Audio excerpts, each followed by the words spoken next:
Welcome back. You're still watching Business Morning on Channels Television, and we're broadcasting live from Lagos, Nigeria. Our conversation the last couple of minutes has been on infrastructure development is key to unlocking job creating growth and, of course, boosting the economy. I've been having this conversation with two gentlemen. Segun Akonji is the head development finance of Heritage Bank, and Mr. Oji Udemezwe, he's a financial and management consultant, and both gentlemen are still here. Thank you so much for sticking around. Thank you. Mr. Akonji, let's now talk about the way forward, possible solutions in terms of financing. Let's look at that aspect, and then Mr. Udemezwe will now talk to us about collaboration, especially with the private sector. We need finance to achieve this infrastructure that we're looking for. We've talked about the challenges. Let's talk about the opportunities. Let's talk about the win-win situations that we can have. Well, access to funding, it's something that I do not think is complex, because you draw it from the strength of a government. And Nigeria, as a nation, we have the strength. I think the government needs to learn to place its balance sheet on the table. Once they place the national balance sheet on the table, and are able to provide, number one, from the local point, because you need to draw resources, start to draw that resources from your pocket first. Encourage the banks in Nigeria and the government itself to put certain resources into the structure, into the infrastructure sector that will be paramount to deliver growth. Once we itemize that, local banks will be willing to put money. Maybe you call it like when we want to do private funding for someone's business, you talk about something we call as mundane as equity contribution. So if the government can put certain equity contribution in place and can place the basic things they do, ISPO, and say, you banks, put in some money, this is my guarantee. How about the private sector? We'll come there.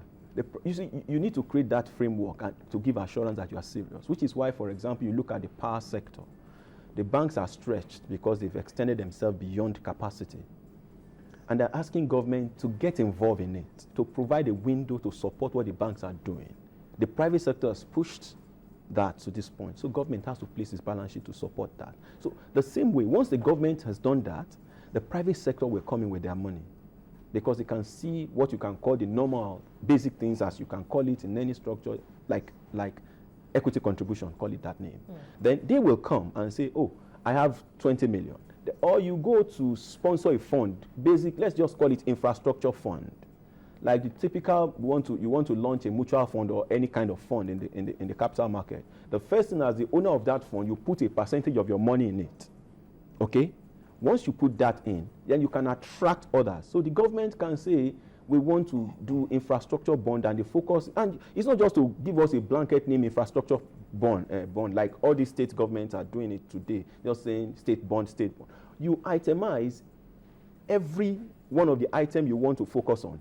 But hasn't such a bond ever been floated, or such a fund actually been brought up? Yes, we see state funds.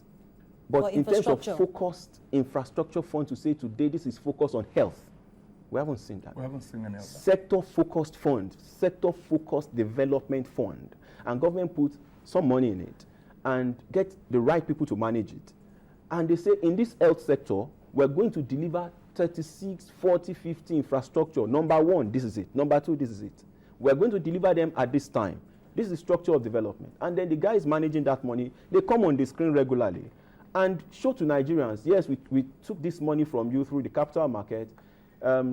This is where we are at on this project. The hospitals we are delivering, 500 of them, 300 of them are at this completion stage. These are the things we've done. People get excited. Okay, now, that is what you need. Mr. Akonji, talking about that fund, you said you should get some people to manage it. As much as possible, we're trying to reduce how much the government participates in running the economy. We've noticed across big economies, big continents, they have succeeded because they let the private sector run the economy. We've seen that happening. And that's what we're trying to do here in Nigeria as well. Now, in terms of that fund coming up, if you want to call it, as if you want to stamp a name on it, Infrastructure Development Fund, the government will have an equity contribution, like you said, and then, of course, from stakeholders and the rest of it. But who should manage that fund? You see, you need to engage people. In fact, it doesn't have to be on permanent basis. You could have a fund manager. Who should be the fund manager? You can throw it open a bid, let people submit and show competence. We are looking for bid, open the bid for 1 week, people submit proposals. There are so many fund managers in Nigeria. Let them submit proposals.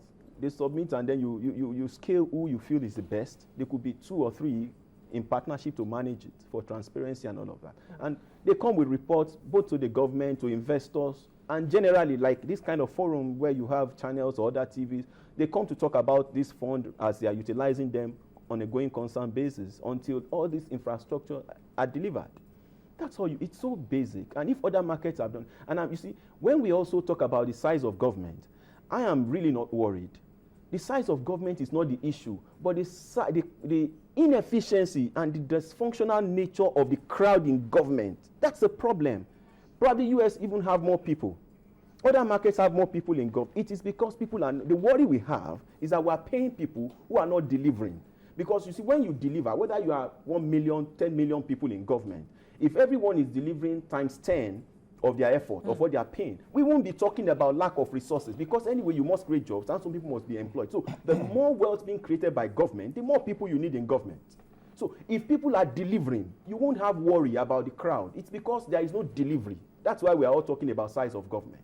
Now let's talk about that partnership that can deliver, the public-private partnership, Mr. Before I talk about that, I want to mention that if government is unnecessarily large, it brings about inefficiency. That's economics, simple economics. Yeah, but like he just pointed out, that it's not only Nigeria that has a very large government. No, large is relative. If I have an office that can be run by 2 people, and I have 5 people running it, it's an inefficient arrangement.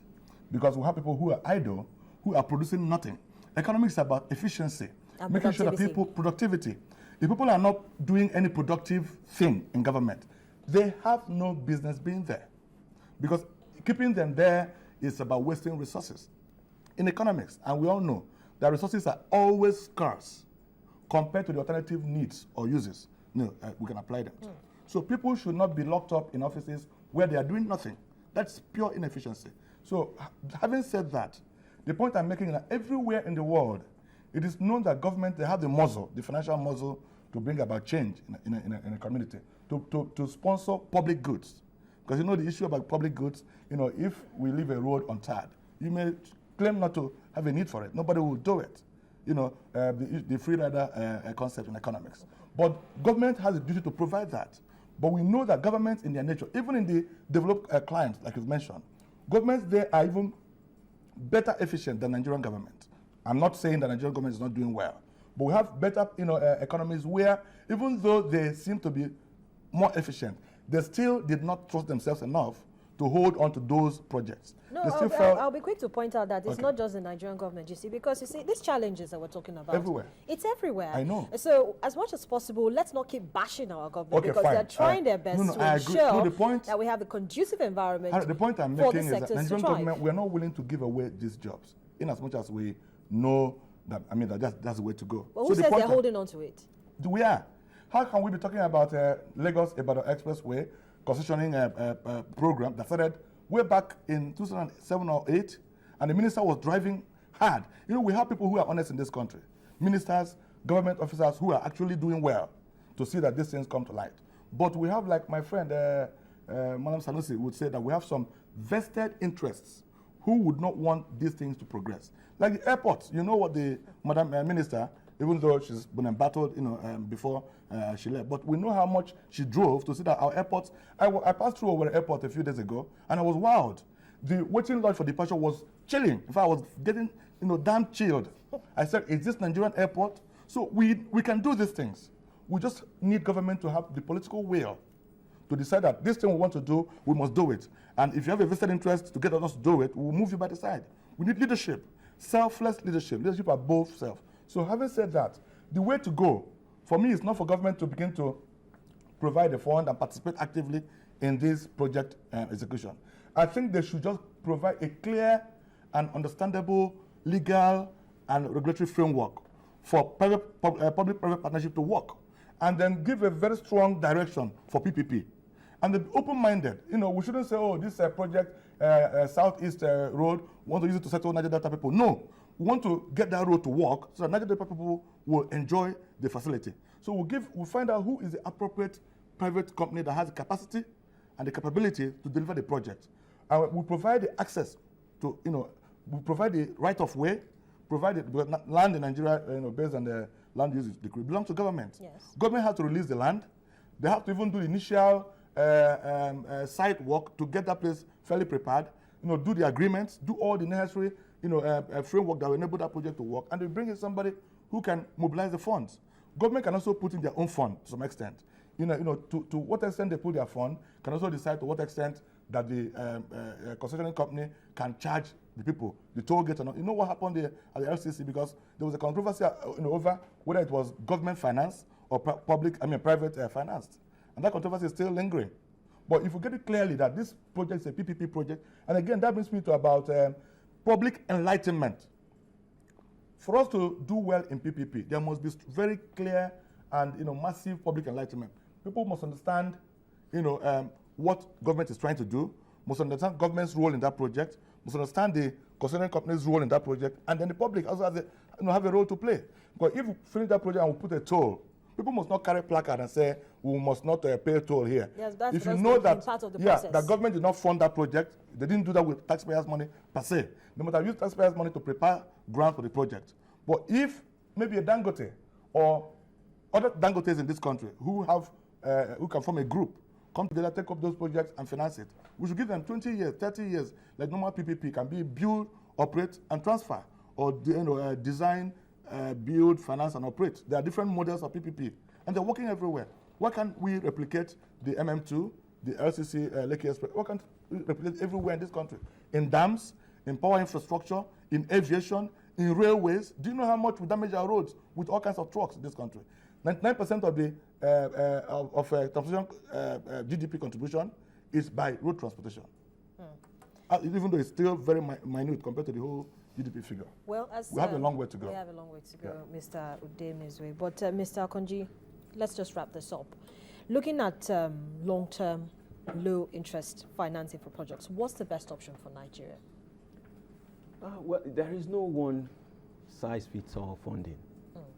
You have to engage the expensive ones, the cheap ones. It's what you should be looking at your average cost at the end of the day, because different fund providers have certain expectation of their own fund providers as well.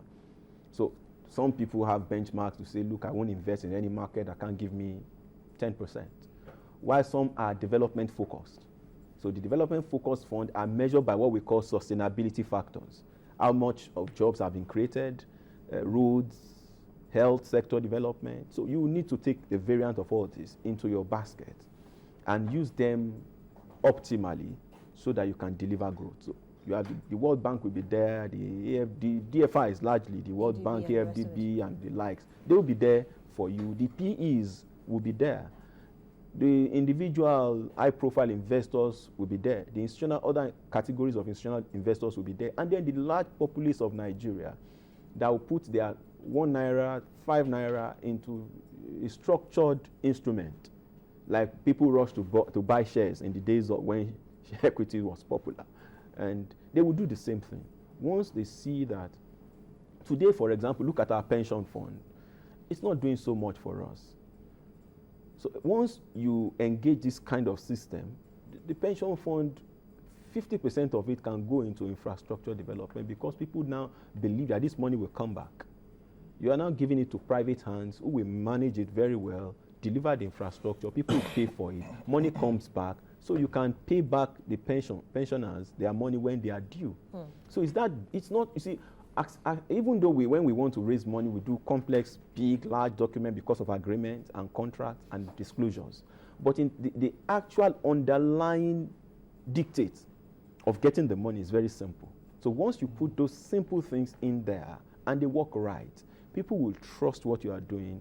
They will bring their money and you will deliver development to your people. If other markets have done it from scratch, South Africa from the point of takeoff, they did it.